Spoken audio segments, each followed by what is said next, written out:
di era reformasi ya kita lihat apa yang sudah dilakukan oleh Pak Jokowi saat ini. Luar biasa sekali, sampai ada mamah-mamah Papua ya. Itu yang ngomong Jokowi mesti orang Papua.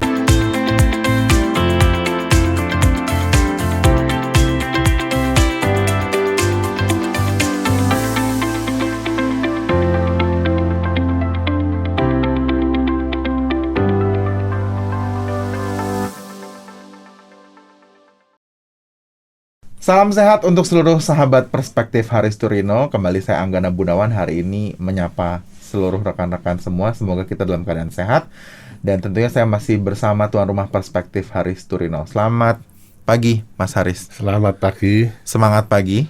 Semangat pagi. Sehat juga dong? Alhamdulillah sehat. Oke.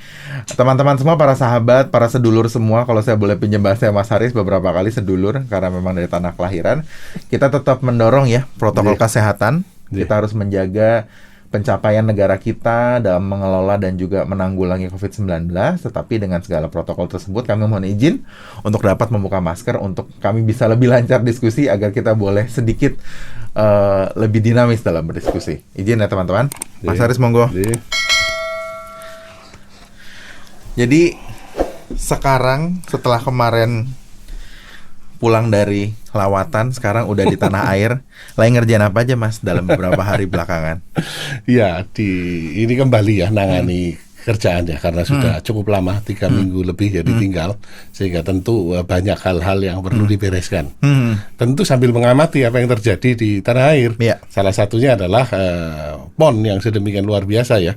Pembukaannya luar biasa sekali. Saya jujur masih, kalau itu pun saya merinding sih jujur melihat begitu banyak kreasi dan juga kreativitas yang terlibat, dan itu juga banyak sekali orang-orang Papua sendiri ya Mas ya yang terlibat di dalamnya. Betul, pembukaannya ya Mas Angga itu tanggal 2 Oktober itu luar biasa sekali, sangat megah acaranya dan memang merinding ketika lagu ya dinyanyikan ya.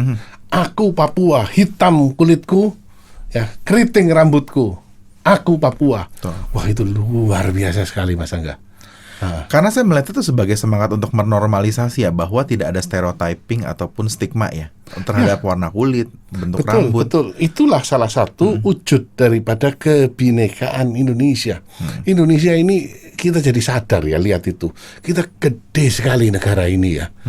Sukunya dari ujung ke ujung memang berbeda, tetapi disatukan dalam satu bingkai yang namanya NKRI Mas. Ya. Jadi hari ini kita akan bisa bercerita juga soal perspektifnya Pekan Olahraga Nasional ke-20 di Papua. Tapi juga kita melihat begitu banyak pesan yang mau disampaikan, baik itu secara nasional maupun justru kita melihat potensi ke depannya. Jadi Mas Haris, ngomongin Pekan Olahraga itu kan tentunya olahraga. Emang Mas Haris suka olahraga? Kalau saya kan udah jelas. Iya. Saya olahraganya ngobrol Mas. Kalau Mas Haris olahraga, saya seorang olahragawan ya. Dulu saya seorang atlet badminton di zamannya Alan Budi Kusuma, di zamannya Fung Permadi gitu ya. Tapi nggak nyampe Olimpiade ya? Nggak. Belum sampai Olimpiade ya. Jadi masih kelasnya kelas karisidenan saat itu. Tetapi kemudian ya ini jadi satu pilihan ya di dalam karisidenan sekarang kabupaten ya? Atau sekarang ya lebih gede dari kabupaten. Beberapa kabupaten ngumpul. Itu beberapa kabupaten ngumpul ya. Tapi akhirnya saya memutuskan untuk berkarir di pendidikan ya, menyelesaikan pendidikan karena saat itu memang susah sekali. Kalau memang mau serius di olahraga, di bulu tangkis saat itu, ya memang harus ada trade off lah di pendidikan. Itu yang agak susah. Jadi waktu itu akhirnya memutuskan untuk pendidikan dulu nomor 1 ya. Pendidikan dulu nomor 1 dan persoalannya kan olahraga ada batasnya. Betul. Ya. Kalau sekarang ya tentu tidak mungkin kita main bulu tangkis ya. Napasnya tidak kuat. Langsung setengah set aja udah. Langsung sudah. Minta break.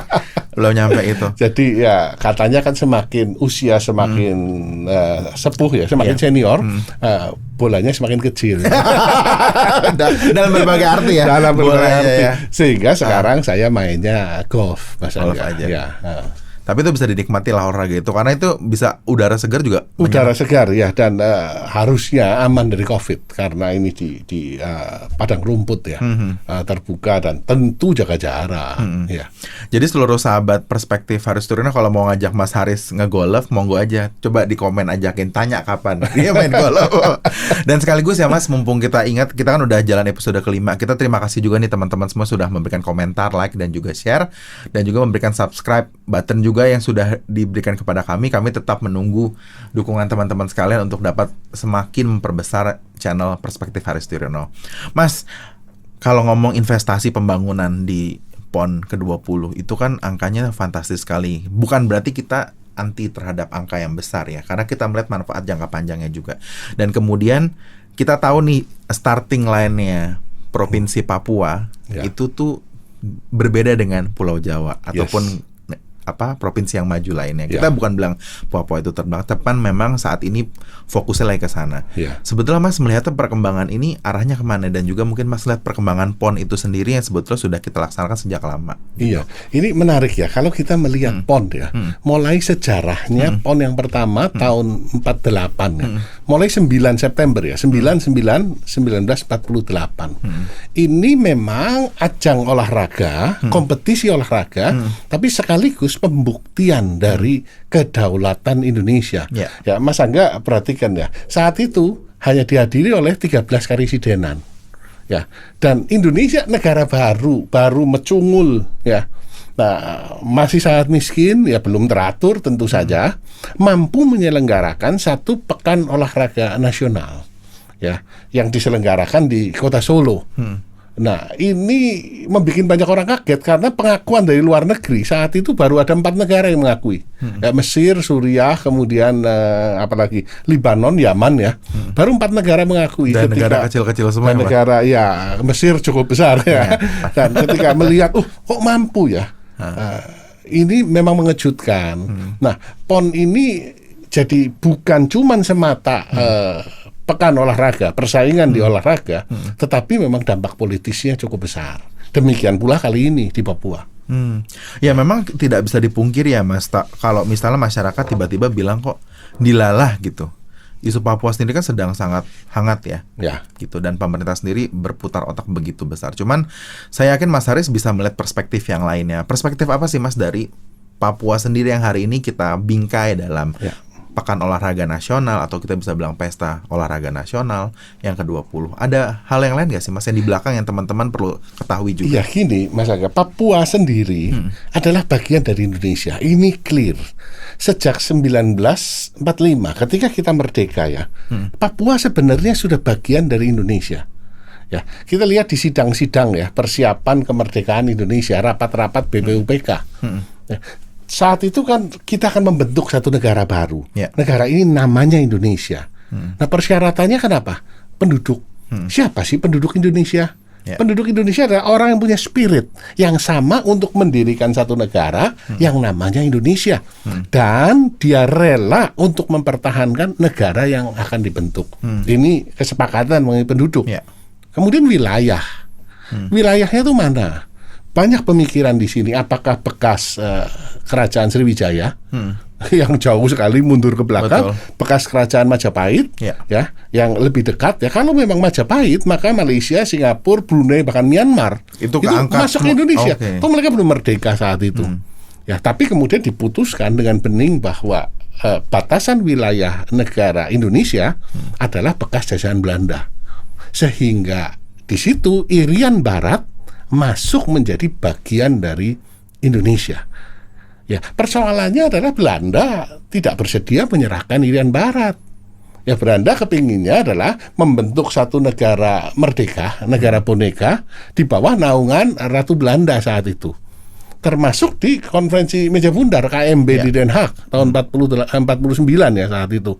Nah, tetap tidak mau. Nah, tentu ini menyakitkan bagi bangsa Indonesia. Akhirnya pada tahun 61, Bung Karno saat itu meluncurkan Trikora di alun-alun Yogyakarta. Ini sangat heroik ya, mengatakan ada 3 Trikora. Yang pertama adalah gagalkan pembentukan negara boneka Papua. Ya. Yang kedua adalah kibarkan sangsaka merah putih di Irian Barat. Dan yang ketiga, persiapan untuk mobilisasi umum untuk mempertahankan kedaulatan NKRI. Nah, ini jadi menarik ya. Negara yang relatif baru, negara yang masih miskin ya, berani menyatakan seperti ini kepada Belanda ya, negara besar ya di Eropa, tentu negara kaya dan tentu didukung oleh teman-temannya Belanda. Yang sama-sama maju maju juga. Ini kalau dibandingkan ya, pengamat ya ibaratnya ya, mohon maaf, PSSI bertanding dengan kesebelasan Brazil. Ya, peluang menangnya ya praktis nol sebenarnya. Kalau kita bilang zaman cicak lawan buaya lah, Mas. Zaman dulu ya. Cicak lawan buaya lah. Jadi kemungkinan menangnya ada. Tetapi ketika Bung Karno sudah memutuskan itu, apalagi memutuskan mobilisasi umum ya, maka banyak hal yang dilakukan. Misalkan Jenderal Nasution pergi ke Moskow ya untuk membeli peralatan tempur saat itu untuk angkatan laut dan angkatan udara. Dan yang mengejutkan adalah ternyata gara-gara pembelian itu dan dapat pinjaman jangka panjang ya, itu kekuatan laut dan kekuatan udara Indonesia menjadi yang paling kuat di belahan bumi selatan. Ini mengejutkan sekali bagi Belanda dan bagi sekutu-sekutunya. Ya. Dan kalau Mas Angga lihat ya, di tahun-tahun itu memang perang dingin kan saat itu memuncak ya. Gara-gara Amerika itu waktu itu kan naruh misil rudal nuklir di Italia dan di Turki yang bisa langsung menjangkau ke Moskow. Balasannya apa? Uni Soviet pasang rudal nuklir di Kuba. Yang lebih di mukanya. Iya, jadi nyorong langsung bisa masuk ke Washington. Ini yang terkenal dulu dengan krisis di Teluk Babi saat itu. Ya, ketegangan ini hampir saja Mas Angga memicu Perang Dunia Ketiga, perang nuklir. Ya, sehingga memang disadari biayanya sangat besar sehingga masing-masing pihak cooling down lah. Kalau tidak akan bahaya sekali. Dan ada satu hal yang penting sekali Mas Angga, yaitu diplomasi yang dilakukan oleh Bung Karno. Ya, Bung Karno sampai pergi ke Amerika, ketemu dengan Presiden Amerika John F. Kennedy. Ya, hubungan Indonesia sangat dekat saat itu dengan Amerika. Bahkan Presiden Soekarno ngomong, Mr. Kennedy datang ke Jakarta, saya bangunkan guest house khusus untuk Presiden Amerika Kennedy di samping Istana Merdeka. Ya, sayang sampai meninggalnya Kennedy belum pernah tinggal di situ. Nah, akibat diplomasi ini dan ketegangan politik global, akhirnya Amerika ngomong ke Belanda, udah, lu lebih baik serahkan Irian Barat kepada Indonesia. Ya, Belanda kemudian ya big bossnya sudah ngomong begitu kan, tidak ada pilihan, dia serahkan ke PBB di bawah UNTEA ya, United Nations Temporary Executive Authority, sampai kemudian Papua menyelenggarakan PPRA, penentuan pendapat rakyat. Ya, itu dilaksanakan tahun 69. Itu mirip pemilu lah ya Mas. Mirip pemilu, cuman pilihannya dua, gabung dengan Indonesia atau menjadi negara merdeka. Dan pilihannya saat itu hasilnya adalah bahwa rakyat Papua memilih untuk bergabung dengan Indonesia. Kira-kira seperti itu. Sehingga kalau pelaksanaan sekarang PON di Papua, ya Papua adalah bagian dari Indonesia. Clear. Ini sekaligus menunjukkan kedaulatan Indonesia, karena kan bolak-balik diganggu ini Papua. Ya. Tapi kalau saya berkaca sedikit, sebetulnya apakah ini ujuk-ujuk Mas, Papua itu dipilih sebagai tuan rumah? Apakah untuk mengimbangi isu yang sekarang lagi berkembang, atau sebetulnya sudah ada rencana yang terstruktur ya untuk pemerintah memberikan expose terhadap Papua sebagai pusat olahraga nasional juga sebetulnya? Iya, keputusannya sebenarnya sudah cukup lama, Mas Angga. Kalau tidak salah di 2014 ya diambil ya. Keputusan untuk menentukan Papua. Saat itu calonnya kan ada 3. Papua, Aceh, dan Bali. Dan yang menang adalah Papua. Berarti udah faktanya itu tidak benar ya kalau tiba-tiba Papua ini dianggap sebagai menjadi gimmick-gimmicknya pemerintah, sebetulnya terpatahkan ya mestinya. Tidak gimmick, tetapi memang kebijakan ya untuk menentukan Papua ini adalah kebijakan yang sangat berani dan harus diakui sangat mahal, Mas Angga. Karena ketika menyelenggarakan pekan olahraga yang dihadiri 7.000 atlet ya, ditambah official segala macam paling tidak 10.000 orang. datang ke Papua yang letaknya di ujung Indonesia ya, tentu dari sisi satu infrastrukturnya harus disiapkan, di mana Papua belum siap. Ya, dan pemerintahan Pak Jokowi ini komitmennya clear. Ketika sudah diputuskan, dia bangun stadionnya, dia bangun infrastrukturnya, jalannya, udara, transportasi udara, darat, laut. Ini adalah komitmen yang luar biasa. Dan kalau masa nggak lihat ya, ini ada hal yang menarik nih. Tiba-tiba ya, pemerintahan Republik Indonesia sementara pindah ke Papua. Karena pemusatan pemikirannya harus di situ semua. Presiden ada di sana, ketua MPR ada di sana, ketua DPR ada di sana, para menteri ada di sana, duta besar negara sahabat ada di sana. Ya praktis pemerintahan ada di Papua selama ini. Ya, ini kan jadi hal yang menarik ya, karena memang kita harus menunjukkan keberpihakan Indonesia Papua yang selama ini boleh dikatakan terabaikan lah. Nah, tapi kali ini keseriusannya untuk kembali membangun Papua setelah sekian lama cukup terabaikan. Iya sih, pesan itu nampaknya sangat clear ya Mas. Tapi juga saya ngelihatnya sebetulnya pemerintah punya strategi yang tidak biasa, saya lihat sangat kreatif gitu. Kayak tadi kan mungkin di tahun dulu orang ngomongnya Trikora itu sangat heroik gitu pertimbangannya. Cuman kalau ngelihat yang sekarang, apa ya yang kira-kira Mas bisa gambarkan gitu, strategi apa yang pemerintah pakai? Saya melihatnya lebih soft approach ya. Walaupun juga di belakang sana teman-teman TNI yang bergerak juga itu juga dan bersama Polri gitu untuk mengamankan lah tanda petik. Kita juga nggak memungkiri ada gejolak juga akan menjelang PON itu.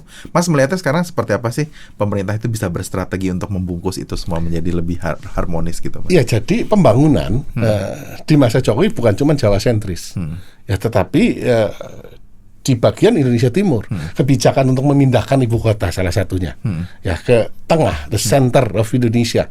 Ini kan kebijakan yang menggeser ya titik pusat epicentrum dari pembangunan ke arah timur. Di Papua sendiri pembangunannya luar biasa sekali, Trans Papua ya, pembangunan stadion yang paling megah kemarin. Iya di Asia Pasifik ya, di Asia Pasifik, Lukas NMB Stadium. Ini kan luar biasa sekali. Keberpihakan pemerintah memang nyata. Satu contoh ya Mas Angga, dulu tuh harga semen di Papua itu 1 juta lebih per sak, satu sak. Ya, harga bahan bakar minyak BBM itu 100.000 lebih, 150.000 di Papua. Tapi kemudian Jokowi ya memutuskan bahwa BBM satu harga di Indonesia. Nasional. Secara perhitungan bisnis ya nggak masuk akal. Karena ada biaya logistik ya untuk membawa ke Papua. Dan logistiknya ketika logistik daratnya belum siap lewat udara. Biaya yang ditanggung oleh Pertamina 750 miliar hanya untuk mengangkat BBM per tahun ke Papua. Tetapi ketika ini bicara soal keadilan sosial bagi seluruh rakyat Indonesia, berapapun biayanya harus dijalankan. Itu berapa BUMN tuh budgetnya tuh Mas? Ya, cuman buat ngeberangkatin BBM itu bisa menghidupi berapa BUMN itu? Itulah komitmen ya perwujudan dari sila kelima, keadilan sosial bagi seluruh rakyat Indonesia. Meskipun mahal, akhirnya pemerintah harus menjalankan karena itu perintah konstitusi juga ya. Wow, ternyata teman-teman begitu banyak perspektif yang ada di balik Papua itu sendiri yang sekarang kita rayakan menjadi salah satu epicentrum perayaan olahraga nasional kita. Tapi sebetulnya ada juga kita bisa melihat ya, kalau kita membingkai ini dalam beberapa era nih tanpa kita melihat secara negatif, kita lebih melihat secara pembelajaran karena kita tahu kita pengen ada diskusi ini untuk memberikan pembelajaran gitu. Saya nggak mau menggunakan terminologi rezim ya Mas, tapi saya pengen bilang kepemimpinan. Beberapa presiden kita kan semua punya simbolisme tersendiri ataupun punya pandangan strategis tentang Papua itu sendiri. Tidak dipungkiri mungkin kulminasinya sekarang gitu. Saya banyak melihat sekali kebahagiaan di wajah-wajah teman-teman saudara kita di Papua yang begitu bahagia dan sukacitanya ketika kali ini bisa ada pekan olahraga yang pertama kali dalam sejarah di Papua. Mas ngelihat pemimpin-pemimpin bangsa ini dari Bung Karno tadi sudah disentuh sedikit, ada juga Soeharto, ada juga B.J. Habibie, Bu Mega, Gus Dur dan SBY sampai Jokowi. Mas melihatnya bagaimana sih mereka melihat Papua itu sendiri dalam eranya mereka masing-masing? Iya, kalau kita lihat ya, fase pertama tentu fasenya Bung Karno ya. Standing point-nya Bung Karno clear sekali bahwa Papua adalah bagian dari Indonesia. Sehingga Bung Karno dalam bukunya ya, Penyambung Lidah Rakyat Indonesia, mengatakan bahwa apakah Anda rela kalau ada satu bagian dari tubuh Anda diamputasi? Apakah bagian tubuh yang lain tidak akan merasa sakit ketika jari kita dipotong? Kita cantangan aja sakit, Mas. Iya, cantangan aja sakit. Iya, bengkak sampai demam-demam tuh, Mas. Apalagi hilang satu bagian. Sehingga kebijakannya clear saat itu. Kebijakannya clear bahwa Papua at any cost ya harus kembali ke Indonesia. Karena ini adalah bagian dari Indonesia berdasarkan kesepakatan pada tahun 45. Dan terbukti bisa kembali ke Indonesia. Ini satu hal. Yang kedua adalah disadari juga saat itu beberapa potensi di Papua ya, terutama tambang dan seterusnya. Tetapi Bung Karno memilih untuk tidak mengelolanya sampai bangsa Indonesia siap. Ya, sehingga memang saat itu belum ada modal asing yang masuk. Ya, karena masih menunggu. Kalau kita sudah siap, maka kita akan kelola sendiri. Itu kebijakannya di era Bung Karno. Kemudian kalau kita masuk ke era Presiden Soeharto, memang kebijakannya berbeda ya. Orang mengatakan bahwa ini adalah era eksploitasi malah. Banyak mengundang modal-modal asing ke Papua ya. Tujuannya bagus tentu saja, tidak ada presiden yang tujuannya jelek. Membangun ya. Nah tetapi yang sangat disayangkan adalah bentuk kerjasamanya adalah kontrak karya. Kontrak itu antara dua pihak yang sejajar. Ya, kalau antara perusahaan dengan negara harusnya adalah izin konsesi. Sehingga ketika izinnya habis, kembali haknya ke negara. Nah, kita tahu 67 Freeport masuk dan banyak perusahaan lain yang masuk di sana. Itu di era Pak Soeharto ya, Presiden Soeharto. Kemudian di era reformasi ya kita lihat apa yang sudah dilakukan oleh Pak Jokowi saat ini. Luar biasa sekali, sampai ada mamah-mamah Papua ya. Itu yang ngomong Jokowi mesti orang Papua. Nggak mungkin Jokowi bukan Papua karena Jokowi sayang sama Papua. Ini menarik sekali nih. Iya. Jadi teman-teman bisa ngeliat juga itu di YouTube ada satu postingan ya soal mamah-mamah di Papua yang bilang bahkan anak Sorong Pusat bilangnya. Iya. Asopu ya bilangnya. Asopu anak Sorong Pusat. Jadi Jokowi itu saking disambut dengan sukacita, itu juga saya pikir terlalu receh kalau itu dibilang sebuah settingan ya, karena memang komitmennya besar sekali. Jadi kalau teman-teman lihat nanti ya, kalau nanti sebelum kita bahas topik selanjutnya, banyak sekali pembangunan yang dilakukan kemarin tuh ada beberapa, bahkan pembangkit listrik pun sempat sudah diresmikan kemarin. Jadi sukacitanya begitu kerasa ya, bahkan mereka merasa itu inilah presiden terbanyak juga ya kunjungan. Ya kunjungan ke Papua dan kemarin ya ketika pidato pembukaan itu Jokowi menyampaikan salam di dalam bahasa daerah Papua ya. Kalau tidak salah bunyinya seperti ini. Hoe foi, onomi remai. Ini dari bahasa Sentani. Sentani itu pesisir. Oke. Ya. Yang satu lagi dilanjutkan dengan hua. Ini dari daerah Wamena, daerah pegunungan. Sehingga memang di Papua ini ada dua kelompok besar, kelompok pesisir dan kelompok pegunungan. Yang memang dua kelompok besar ini karakteristiknya tidak sama. Nah, tetapi ya itulah kekayaan dari Indonesia, Mas Angga. Tapi itu juga jadi satu ini ya Mas ya. Saya jujur nggak nonton langsung pada saat hari itu pembukaan karena ada pekerjaan lain. Tapi saya ngeliat rerunnya pun saya merinding sekali sih. Ngelihat bagaimana satu perasaan yang nggak mungkin tergambarkan ya. Bahwa dulu mungkin kita lihat Asian Games waktu itu di Indonesia gempitannya mirip. Cuman kali ini pesannya begitu hanya untuk kita nih, untuk kita Indonesia dan juga kepada dunia juga, bahwa ada perhatian yang begitu luar biasa untuk saudara kita di sana ya. Ya, betul Mas Angga. Betul sekali di sana. Luar biasa. Nah, terus juga Mas, ya itu adalah sejarah dan perjalanan ya. Jadi kita tidak bilang itu satu lebih betul dengan pada yang lain, tapi semua punya peran dan porsinya ya Mas ya. Karena setiap kepemimpinan pasti punya strategi sendiri di era kepemimpinan mereka. Jadi teman-teman, kita tidak mengajak ini untuk memperdebatkan apakah A, B, C, si A lebih baik dan lebih buruk, tapi kita mempelajari itu semua dan kita memperbaiki. Jadi hari ini puji Tuhannya, syukur alhamdulillahnya sekarang sudah kita kelola sendiri ya Mas ya, potensi pertambangan yang ada di. Iya, 51% dari sahamnya Freeport sudah dikuasai oleh Indonesia ya. Sebagian di pemerintah pusat, sebagian di pemerintah daerah. Berarti itu juga fakta ya Mas ya, bahwa itu sudah dimiliki secara hukum ya sama Indonesia. Yes. Jadi teman-teman kalau ada yang tiba-tiba ada buzzer ngomong itu katanya settingan lagi tuh soal 51%. Selalu. Iya ya. Karena memang ya kayak gitu ya. Kenapa Belanda mau pergi sih saat itu? Ya karena dia melihat ya ada potensi di Papua. Ya, sampai sekarang masih diganggu. Namun negara kecil seperti Vanuatu, ya, urusannya apa dengan Papua? Apa kontribusinya bagi Indonesia? Tidak ada. Selalu mengganggu kedaulatan Indonesia di tanah Papua. Walaupun ya dengan mudah dijawab oleh delegasi Indonesia yang ada di PBB. Ya demikian pula beberapa orang lah yang kita tahu ya, Kumen dan lain-lain ya yang tinggal di Australia mencoba untuk terus merecoki lah. Tetapi tetap bahwa ketika menyangkut kedaulatan NKRI, pandangan kita sebagai bangsa Indonesia clear. Adalah itu tidak bisa dipisahkan. Tidak bisa dipisahkan.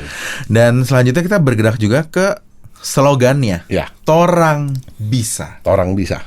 Ya. Mas melihat apa dari sisi Torang bisa ini? Iya, Torang bisa ini menarik karena kita bisa ya.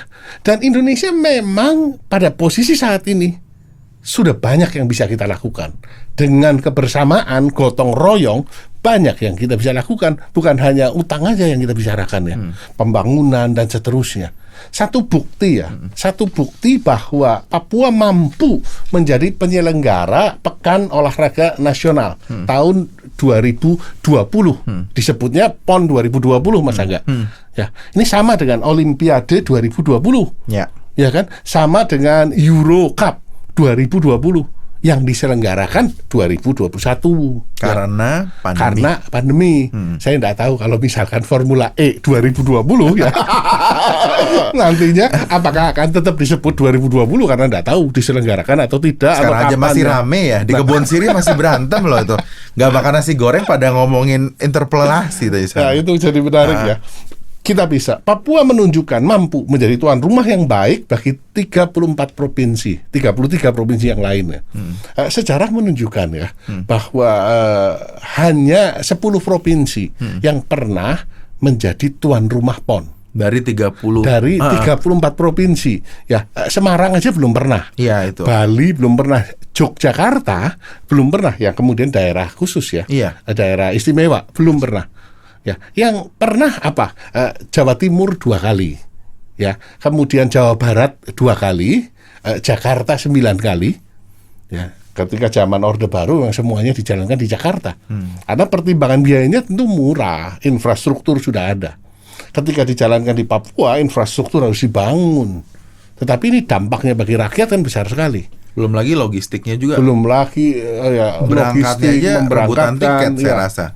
Nah, provinsi yang lain adalah Sumatera Utara pernah 1 kali, kemudian di Sumatera lagi, Sumatera Selatan di Palembang, kemudian di Pekanbaru, Riau ya, itu pernah, kemudian Kalimantan Timur di Samarinda, serta Sulawesi Selatan. Dan sekarang tahu-tahu muncul yang namanya Papua, dan sukses boleh dikatakan sampai sekarang ya. Tentu persiapannya luar biasa dan penjagaan keamanannya ya. Kita harus sadari bahwa KKB, kelompok kriminal bersenjata, masih aja mencoba untuk mengganggu ya pasti. Dan kesiapan TNI dan Polri ya, terima kasih kepada TNI dan Polri, dan tentu saja kepada TNI yang hari ini sedang merayakan hari jadinya. Ini selamat Dirgahayu kepada TNI Republik Indonesia. Itu Mas, yang pertama Mas. Yang kedua adalah soal keberpihakan. Ketika ada kemauan dan keberpihakan, maka pasti bisa Mas Angga. Torang bisa itu. Nah, kalau kita lihat dari sisi politik ya, kalau kita melihat hanya semata dari sisi politik, terutama pemilihan, kecil suaranya kecil. Apalagi Pak Jokowi sudah tidak maju lagi 2024. Ngapain? Sehingga dari sini ada pelajaran penting bahwa politik bukan semata adalah perebutan kekuasaan, tapi politik membangun peradaban. Ya, itu Mas Angga. Jadi memang itu sebuah konklusi bahwa sebetulnya ada banyak dimensi yang begitu bisa kita pelajari ya Mas dari Papua itu sendiri dalam bingkai kebinekaan kita ya. Betul. Dan bagaimana keberpihakan itu bisa ditunjukkan secara konkret oleh pemerintah sekarang. Yes. Dan teman-teman, kita berharap sekali diskusi kita pada hari ini bersama Mas Haris juga bisa memberikan inspirasi dan pemikiran yang lebih cerah dan lebih berimbang. Kita melihat kita masih banyak kekurangan jelas ya Mas ya. Yes. Dalam tata kelola pembangunan ini. Tetapi jangan sampai itu menjadi alasan kita untuk memecah belah kita sendiri. Jangan sampai teman-teman, kita harus dukung integrasi bangsa Indonesia, seluruh untayan Zamrud Khatulistiwa ini dalam satu kesatuan bingkai NKRI. Mas, ada pesan apa yang mau disampaikan kepada teman-teman dalam menyemarakan Pekan Olahraga Nasional ini, ataupun ada momentum lain yang Mas mau sampaikan sebagai penutup? Rasanya cukup Mas Angga. Jadi kita harus maju sebagai bangsa yang tumbuh dan tangguh ya. Kita maju risetnya, kita maju olahraganya, kita maju pemberantasan korupsinya. Ya, sehingga Indonesia bisa mampu bersaing di kancah internasional. Torang bisa. Luar biasa. Assalamualaikum warahmatullahi wabarakatuh.